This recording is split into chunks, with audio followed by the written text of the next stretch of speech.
4 things we're not doing and it's keeping us poor. There are a bunch of financial lessons, but none of them apply to everybody all the time.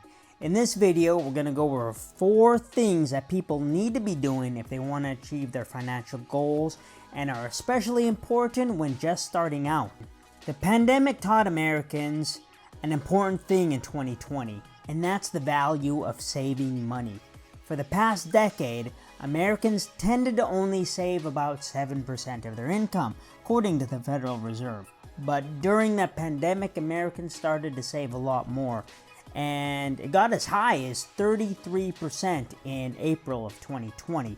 But it seems like we've forgotten that lesson already, and the savings rate has fallen back below 10% since April of this year. What are we doing wrong in the pursuit of the American dream, and why are so many of us unable to save? And why are so many of us expecting financial hardship in retirement? Of all the things that are keeping us poor and holding us back from our financial dreams, I think the first one is not keeping track of our spending. There's a saying, what gets measured gets managed. So if you're not keeping track of your money, it's going to be really hard to see where you're wasting it or where you can cut back. It's not until that you see these numbers at the end of the month that you see how much that you're wasting or buying things that aren't important to you. It's hard for people to accept this because there's a sense that you're giving up a bit of your personal freedom by tracking your expenses or setting a budget, and that they work hard for their money and they should be able to spend it however they want.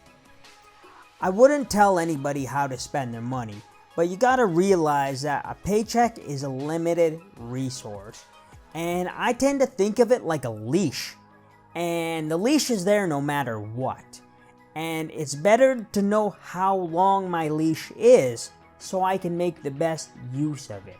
And it's the same thing with money.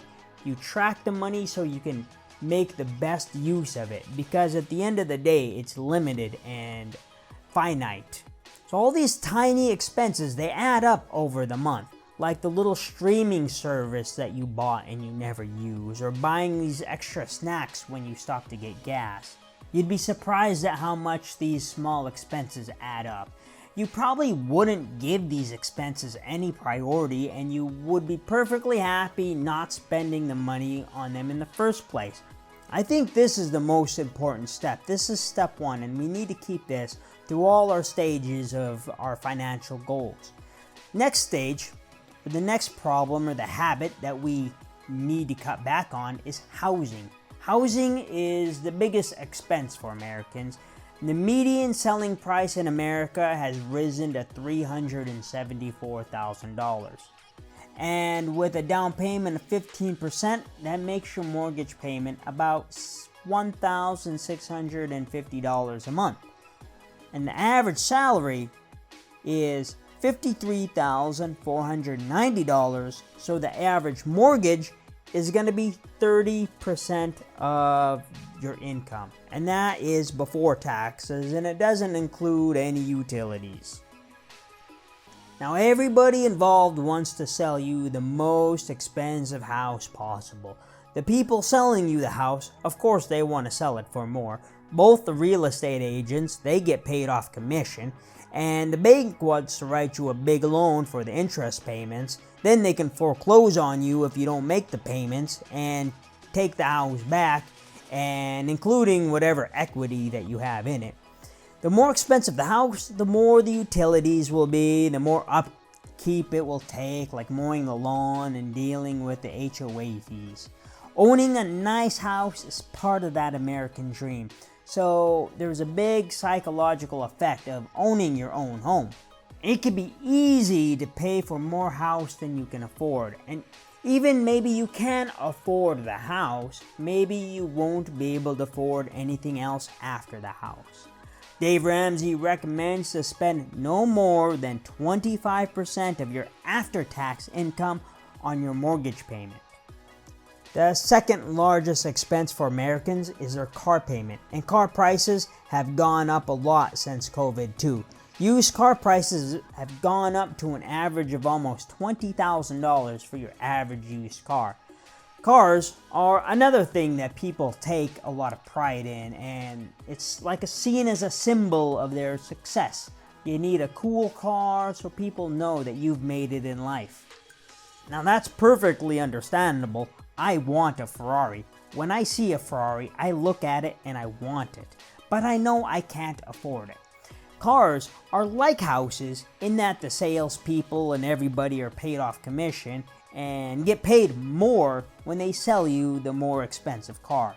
But they're different in that they're a depreciating asset, and Rich Dad Poor Dad calls depreciating assets liabilities. We all know the stories of how cars depreciate and lose value as you drive them off the lot. Taking out a loan and paying interest on a depreciating asset is a 2-for-1 punch to our financial guts. When we buy a car, we need to be able to afford it, but we also need to be able to afford the maintenance. Ask any mechanic and they will tell you how new cars are so much more complicated than they used to be. These new things break and it takes special training to be able to diagnose these problems, making maintenance that much more expensive too. And American cities aren't built for mass transit, so people just need to own cars. There isn't much we can do about that. But we can be smart about the cars we do buy.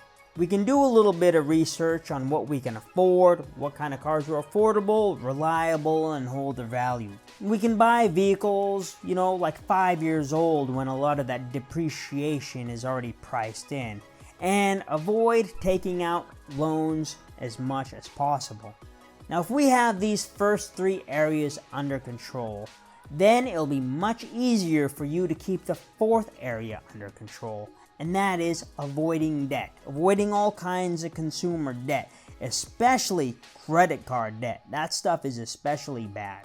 According to this NerdWallet article, the average household credit card balance is $6,913, and they're going to pay an average of $1,539 in credit card interest annually. Paying double-digit credit card interest monthly is like having a hole in your boat. It's bad. It'll be super hard for you to invest and earn a return that's going to outperform paying off that interest payment. Now, there are 2 different approaches to paying off consumer debt, and one of them is the avalanche method. That's organizing your debt with the highest interest rate first and paying off that loan, and then moving on to the next highest interest rate. Then there's the snowball method, which is arranging your debt by smallest balance first, paying it off, and then moving on to the next smallest balance. And people can debate on which one is better, but I think having a plan is better than no plan at all. And to avoid credit card debt in the first place, you need a plan for these big expenses. I know it's not fun, but it's important. If you're planning on buying a new TV, do you need to buy this TV this month? Or can you save up and wait a couple months for it? I think you can probably wait for your new TV, because I don't know how you've been watching TV before.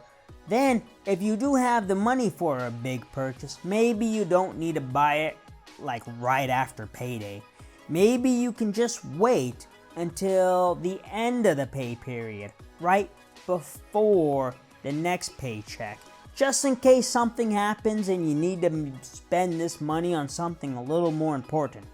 Now, these 4 steps of tracking your spending, keeping your housing costs under control, keeping your car costs under control, and avoiding consumer debt, especially credit card debt, these are like having a good foundation to your financial house. They apply no matter what your net worth is. Unless you're a billionaire and you really don't care how much any of your different houses costs. But for the rest of us, these are going to take us a long way towards our financial goals. I'm glad you watched up until this point. Please hit the like button if you're still watching. Subscribe to the channel for new videos every week. I think that's all I got for today. Justin out.